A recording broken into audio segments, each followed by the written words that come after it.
going to be introducing you to an author.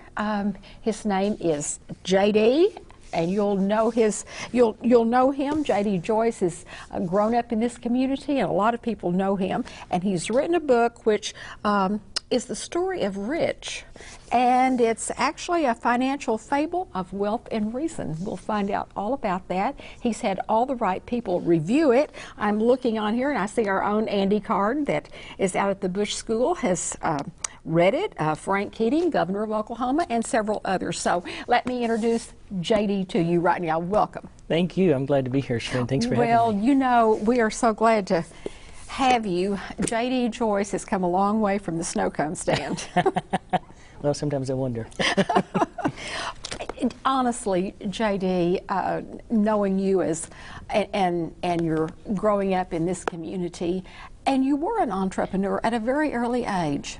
Talk about that. Sure. Yeah, I've always been interested in business, and business and politics have been my passion for a long, long time. And so when I was in junior high, I decided I wanted to start investing.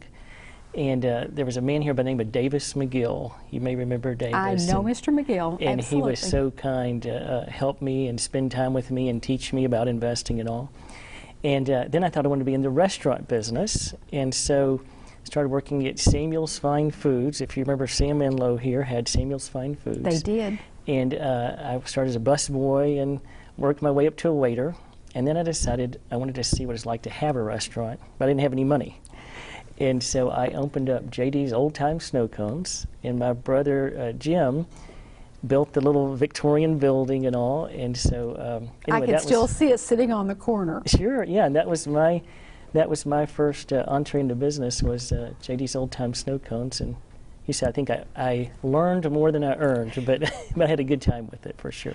Well, all of us who were living here at that time enjoyed it. It was a nice break to come and cool off, and we knew seriously that it was going to be clean, it was going to be pleasant, and I think the community identified with a young man going into his own business. Now, I have to ask you, where is that building today?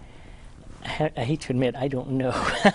I sold it somewhere along the way, and I'm not sure where it's located well, right now. I thought maybe you'd taken it to the family farm and we're keeping it for posterity. This book is one that you have written, J.D., about things you have learned as a businessman in the business world. That's right. How did you decide how to organize it, how to put it together, and it turned into a fable? Talk about that. Oh, sure. Yeah, it's my pleasure. Well, the story of Rich, it's a novel, first of all. And what I have found is I'm in the investment business. I'm a wealth advisor. And over the years, I've found that many people don't really want to read a textbook necessarily. Some do, some don't. And so for those that don't, I have found that we learn better through a story. So my goal was to write a story, or series of fables, if you will, with the same recurring theme and the same protagonist throughout, that teaches, it's his story. So Rich Viva, hence the story of Rich, he's 58 years old. For the last 22 years, he's put his blood, sweat, and tears into building an oil services company. He sells it, and over those past 20-some-odd years, his wife has raised the kids, taken care of the household, and handled the investing. So now all of a sudden, Rich has this sum of cash, and he wants to get involved with investing. So my goal is to teach important concepts about finance, investments, financial planning through this storyline. And we do that as he encounters friends and strangers alike, you know, through his everyday walk. Well, I think it's one that, whether you've been in business for a long time, in reviewing it, to me, it spoke to both the beginner and the experienced person, because you have shared some concepts through your characters that sometimes you don't experience until you have been in business for a while.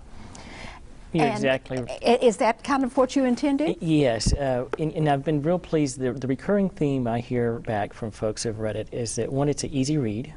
I think they mean that as a compliment. And secondly, that they relate to the characters. I was doing a book signing in Houston, and someone came up to me who actually grew up in Bryan, and he was a very successful man. He became CFO of a publicly traded company there. But he came up to me, and I didn't realize that's who it was, and he came up to me and said, I'm Rich Viva on my book. I thought, oh goodness, here's a lawsuit coming, the name of our protagonist. And he said, no, that's not my name, but his story's my story.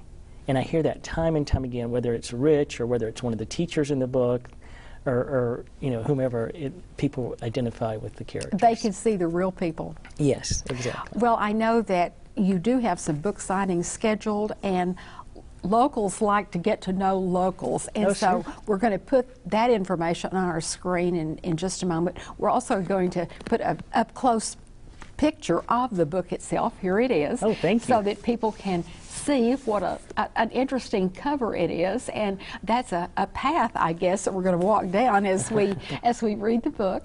And the book signings, you can meet JD and talk about his book on February 2nd from 11 to 2 at Barnes & Noble in College Station. And for more information, you can go to this website, thestoryofrich.com.